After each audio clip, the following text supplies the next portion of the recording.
Hello friends, स्वागत है आप सभी का देव स्टडी सेंटर पर। इस वीडियो पर हम लोग डिस्कस करेंगे सी टेट के इंग्लिश पेडागोजी के क्वेश्चन को डिस्कस करेंगे जो पिछले साल पूछा हुआ है। तो अगर आप इस चैनल पर नए हैं तो देव स्टडी सेंटर को सब्सक्राइब करना ना भूलें और लाइक जरूर करिए। तो चलिए बिना किसी देर के साथ आज के क्लास को स्टार्ट करते हैं। आज हम लोग इंग्लिश के पेडागोजी के 15 क्वेश्चन को डिस्कस करेंगे और किस तरह का क्वेश्चन जो है आपका इंग्लिश पेडागोजी में पूछा जाता है तो ये हम लोग देखेंगे। क्योंकि पेडागोजी में आपका क्वेश्चन इंग्लिश में आपका रहेगा। अगर इंग्लिश में 30 क्वेश्चन आपका है तो 15 मार्क का आपका पेडागोजी और 15 मार्क का आपका पैसेज से आपका रहेगा। तो पेडागोजी को भी पढ़ना समझना काफ़ी ज़रूरी है ताकि हम लोग अच्छा स्कोर कर पाएँ। तो चलिए बिना किसी देर के साथ शुरू करते हैं। तो यहाँ पर आपका स्क्रीन पर आपका क्वेश्चन दिख रहा होगा। जो पहला क्वेश्चन आपका 136 का, the study of meaning in a language is known as, मतलब मीनिंग को समझना, किसी भी भाषा के मीनिंग को समझना को उसे क्या कहते हैं। तो इसका करेक्ट आंसर आपका 2 नंबर उसको बोलते हैं सीमेंटिक्स, उसको कहा जाता है आपका सीमेंटिक्स। सीमेंटिक्स मतलब आपका होता है the meaning and interpretation of words, sign and sentence, मतलब किसी के मीनिंग को समझना, उसका अर्थ को समझना, वर्ड का अर्थ को समझना, साइन उसका सिंबल को, साइन को समझना और साथ में उसका सेंटेंस को भी किस तरह से यूज किया तो उसको समझना, तो उसी को आपका सीमेंटिक्स कहा जाता है। तो 2 नंबर इसका करेक्ट आंसर है।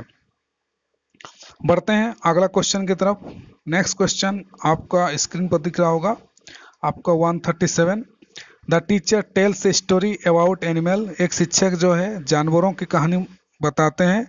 चिल्ड्रन मेक एनिमल नॉइज, और बच्चे जो है आपका एनिमल के, जानवर के साउंड को निकालते हैं। Every time they hear the name of animal, जब जैसे जैसे टीचर एनिमल्स का नाम वो बोलते जाते हैं उसी तरह का साउंड आपका बच्चे निकाल रहे हैं।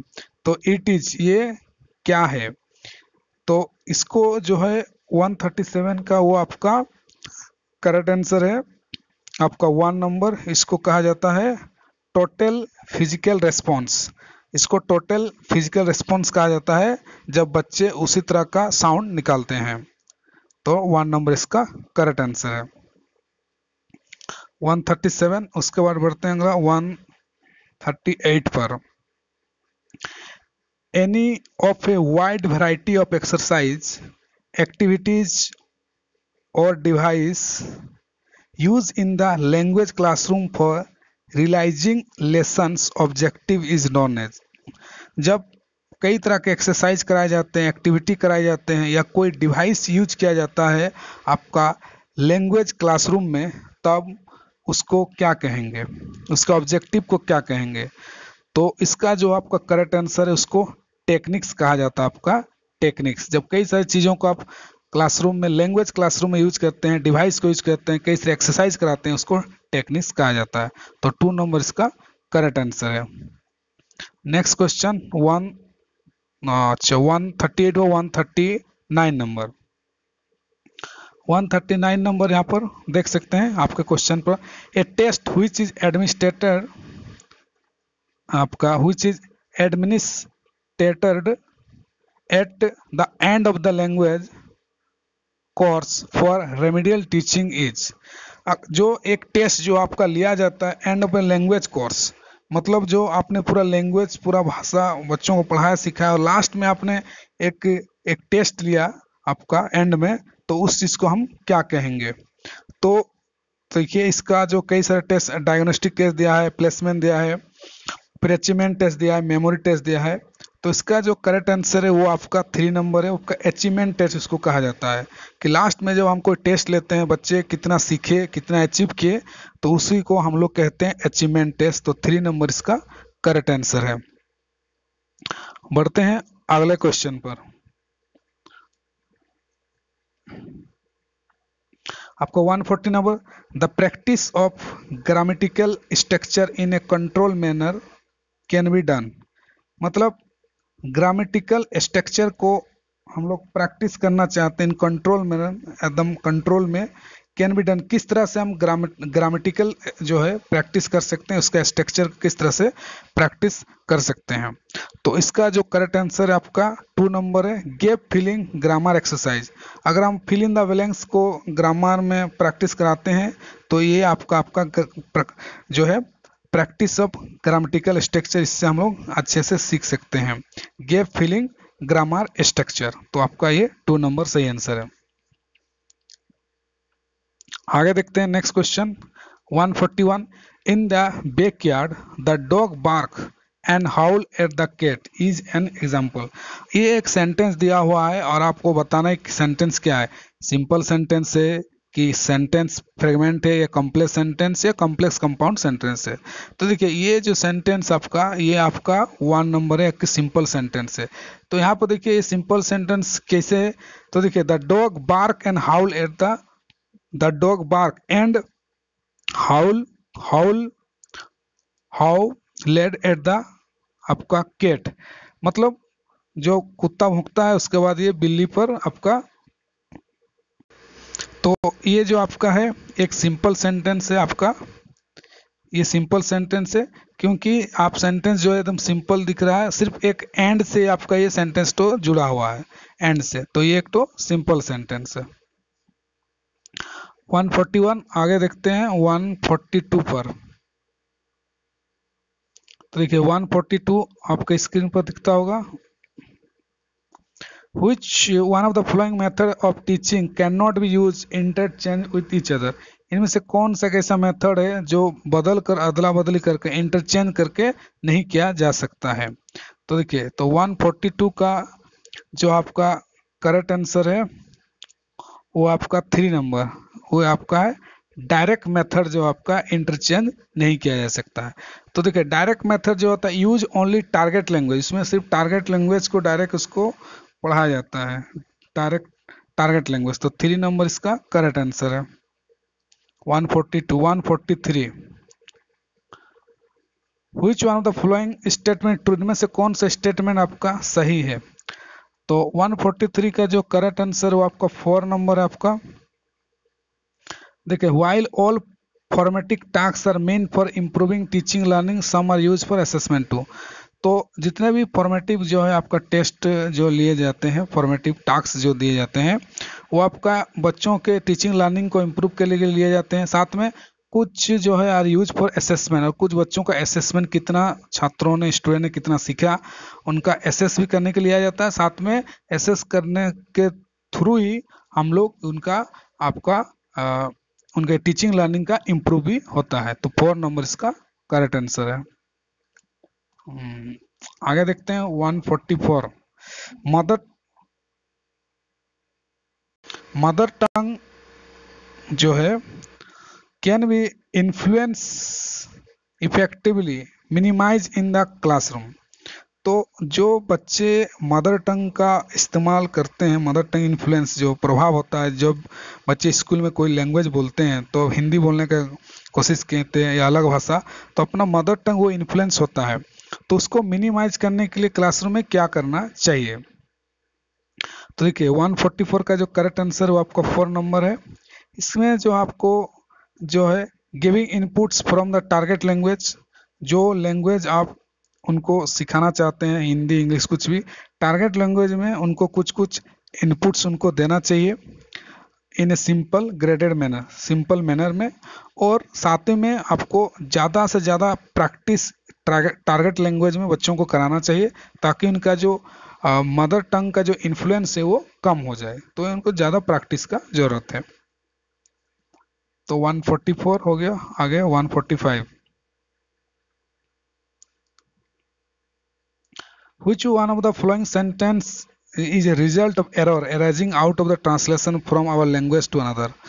तो देखिए इनमें से कौन सा सेंटेंस जो है आपका यहाँ पर गलत है, एरर है इस चारों सेंटेंस में से। तो देखिए the teacher is giving examination, the teacher are giving the teacher is giving examination. अच्छा फिर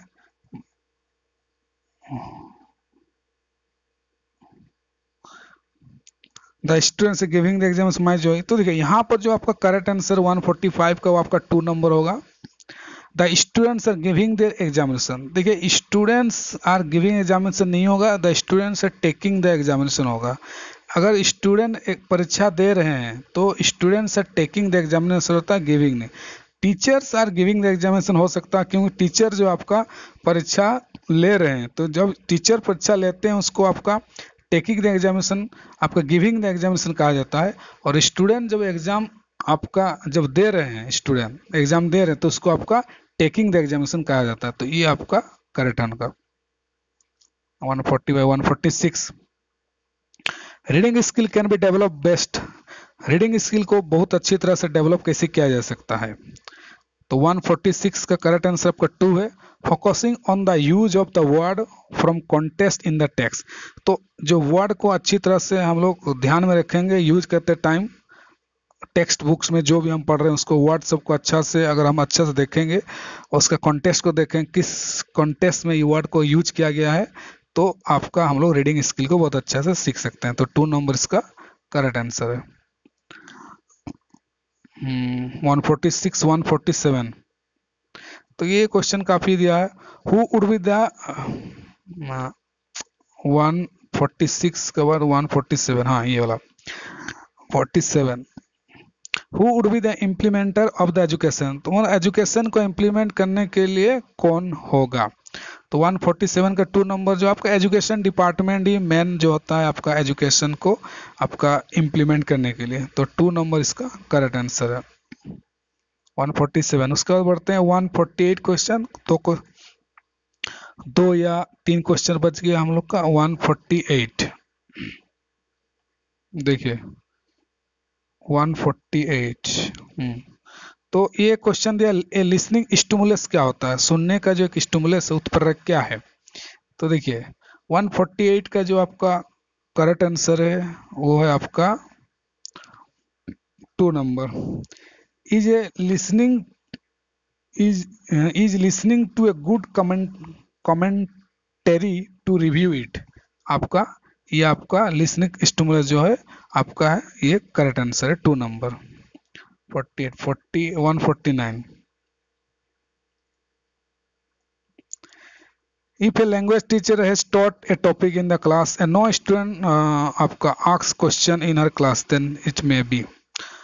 अगर शिक्षक ने, एक भाषा शिक्षक ने बच्चों को पढ़ाया एक टॉपिक पर और कोई स्टूडेंट जो किसी तरह का क्वेश्चन नहीं पूछ रहे क्लास में, तो इसमें क्या हो सकता है, क्या संभावना हो सकता है कि जो बच्चे जो है एक भी क्वेश्चन नहीं पूछ रहे हैं? तो इसका मतलब यही हुआ कि 149 का करेक्ट आंसर थी कि whatever was taught was beyond the comprehension of the student।